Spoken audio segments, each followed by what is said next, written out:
So, you clicked on this video because you want to learn how to play faster on the trombone. This also applies to other brass instruments. I'm a trombone player, so specifically trombone. So, today I'm going to talk about 6 basic techniques you need to practice to be able to play lightning fast. Well, what if you don't want to sit through this, 10 or so minutes of video? Go back to watching your funny pet videos on TikTok or whatever, or porno, whatever you watch normally. You waste time. This is not a waste of time. This is learning to play better, faster. So, throughout music history, trombone, especially in classical music, is mainly used for a couple of different purposes, like the Beethoven, the fanfares,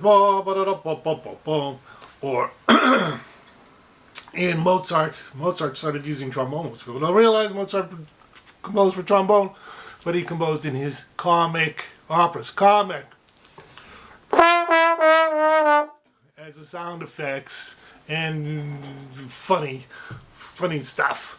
So the trombone was never before this was never a virtuoso instrument. It was used in choirs, as when they were called sackbuts, or some were even were the only instrument that could play in tune with the choir before modern instruments adjusted for intonation. And of course the choirs use natural tuning, not well-tempered tuning like the pianos today are well-tempered. They're imperfect, as Collier says that pianos are a mistake. The same with trombone. Can be played because it has a slide. It can play everything in tune perfectly. So, get to the 19th century, and music starts advancing. Hector Berlioz, and music becomes more and more complex, more complicated, and more virtuosic. Players, piano players like Franz Liszt. People were obsessed. He could play so virtuously. And my great-great-grandfather, when he was just a boy before he got married, was fascinated by this, and he went to one of his concerts. And he asked Franz Liszt to go to lunch with him. And Franz Liszt said, okay, no problem, I'll take you. They took him to lunch, talked to him about getting married. And of course, Franz Liszt at this time was single, and he was a bit of a playboy, because my grandfather was contemplating either becoming a priest or having a family. So this started writing letters to Franz Liszt, and they became fast friends, and they were friends throughout their whole lives. Amazing. Other virtuosics at the time, Paganini. Everybody has heard of Paganini on the violin. They thought he was possessed by the devils because he could play so virtuosically. But for trombone, no, nobody considered trombone a virtuosic instrument until the end of the 19th century, in the early 20th century. The famous Philip Sousa band, John Philip, as Americans say, Sousa, Portuguese is Sousa, band had amazing cornet players playing virtuosely. He featured individual members of the band, and he had a trombone player who could play amazingly. His name was Arthur Pryor. And still some recordings, old recordings still out there. You can find on YouTube. He was one of the first virtuosic trombone players. He played very famous, his most famous work that he did was of theme and variations on Bluebells in Scotland. Theme and variations were very popular then, very popular, and for virtuosic playing. And a lot of it was improvised, believe it or not. Pryor also always improvised the cadenza at the end. Most people don't know that. They just have the one cadenza that's written out, but he never played it the same twice, just like jazz. So then, the beginning of the 20th century, things started to change. We had new music, we had Dixieland, jazz, and the trombone started changing from tailgate, and then came along many innovators like Jack Teagarden, and then came bebop. We had guys like J.J. Johnson and Frank Rossellino, and in classical music, they started recognizing, hey, Emory Remington, the famous trombone god teacher at Eastman School of Music, came up with techniques to play more faster, with more ability. All those lip slurs you do come from Emory Remington, the basic lip slurs.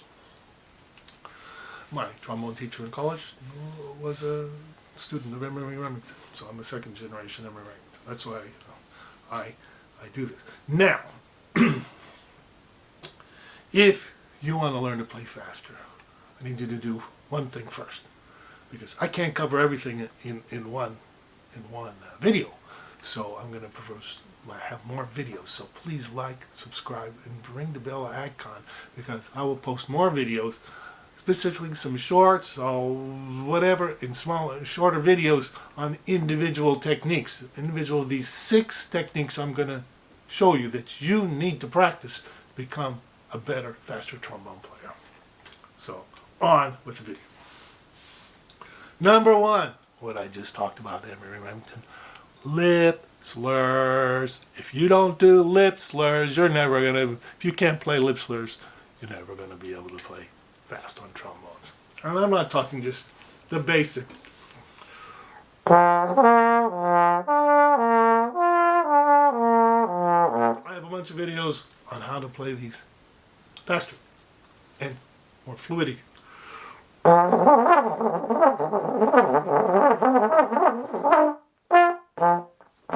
Etc., etc. That's number 1. Get to the woodshed. Practice those lip slurs. Watch my other videos, and I give you some tips on how to play them smoother and faster. Number 2, very important, almost as important as lip slurs, and part of lip slurs is the alternate positions. In other words,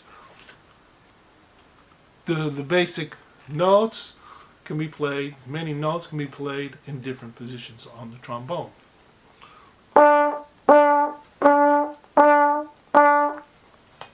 And there's ways to practice these alternate positions.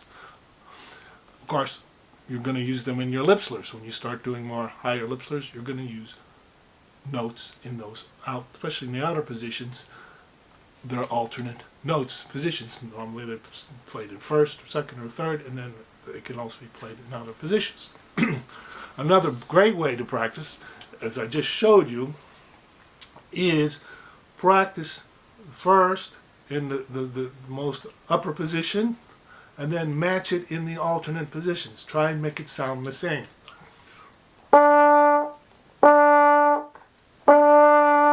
Adjust for intonation and tone. Has to be trying to make it the same, so it's equal throughout your horn. All the alternate positions, all the alternate notes are the same. They sound the same. That's number 2. So practice all those notes. Not just D, what I just played, and play it all the way down. Sometimes there's only 2 in the lower notes, then 3 in the upper notes, and then all the positions. When you get in the upper register, you can play the notes, upper notes, in every position. That's the harmonic series. Going up gets smaller, smaller, smaller as you go higher and higher and higher. Number 3.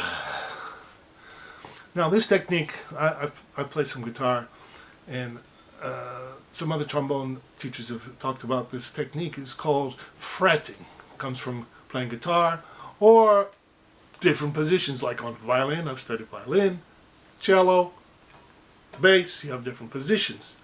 Why does this make it easier? Because just like on guitar, in one position you have 6 strings. You can play 6 different notes on one fret. Just like on the trombone, in one position, you can play many notes. All the way up, there's many different notes. Or when you pass, for example, on guitar, you have your four fingers. You're playing on the fretboard, and you can go up and down one position easily. Same with trombone. You can just move one position and play many different notes.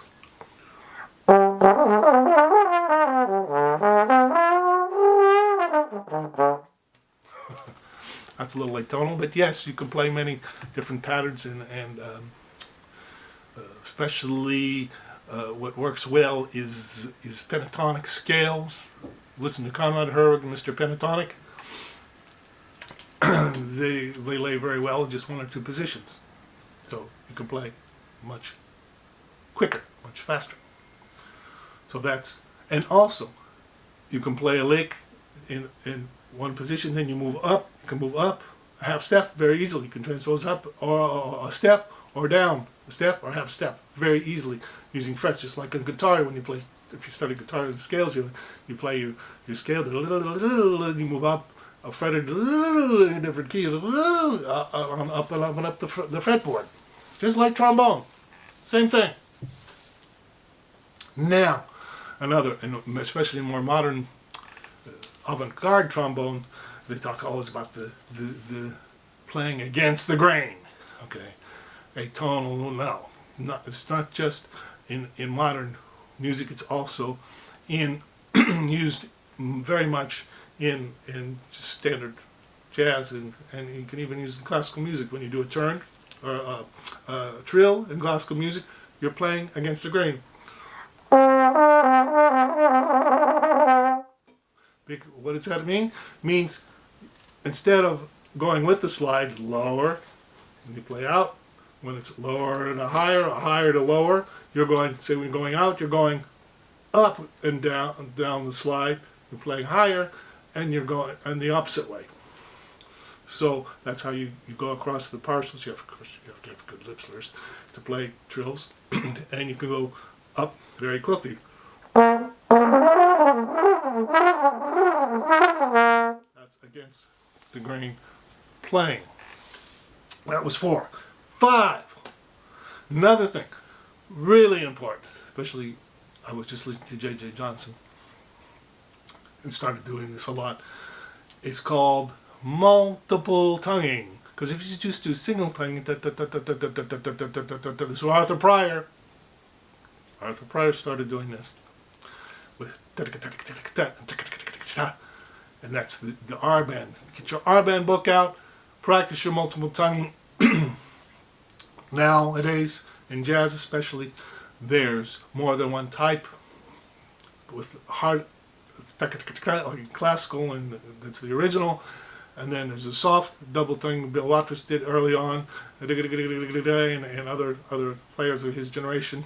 And also the next generation, and Bill Watrous did this, also called doodle tonguing, which is even a softer type of double tonguing. And it can be played, could really play fast.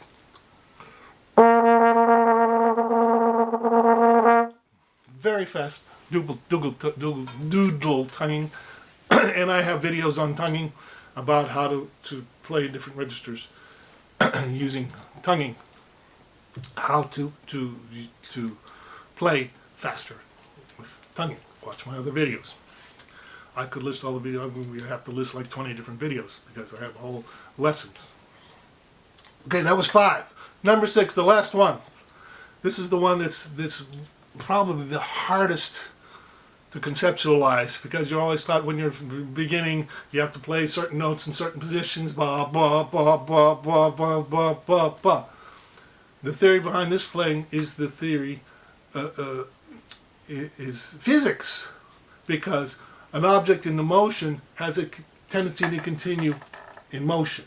When you stop and move back and forth and back and forth, back and forth, you waste energy and it's slower. But if you do continuous motion, just like a spaceship going in space, it's called slide direction.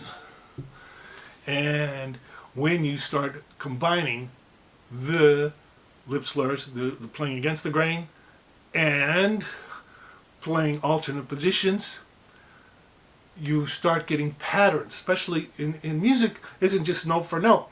You have four note patterns, and 5 note patterns, and 3 notes, triplets. Da, da, da, da, da, da, da, da. When you combine this with slide direction, you can play very fast. You can play a scale with 2 movements.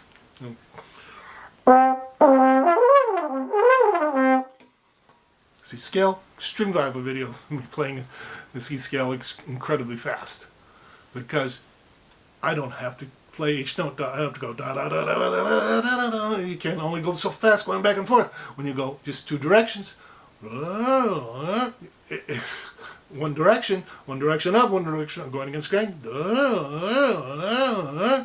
Is how you can do this much faster than doing this. Doing this, you see, sometimes young trombone players, and they're trying to play fast passion, struggling on. And if they just used some alternate positions and thought about slide direction, it'd be much easier. Just, watch the masters, J.J. Watrous, all those guys. They're so relaxed. They're playing little lines manually. They're barely moving because they know all these 6 secret techniques. Not so secret, but so you need to get to your woodshed, watch my other videos, subscribe to my channel, ring the bell icon if you're getting any value from this. Please ring it. Show it for me that you like what I'm saying. I hope I help you become a better trombone player. Not that I'm the greatest trombone player in the world, but I think I know a lot of many years of studying trombone. So, peace out.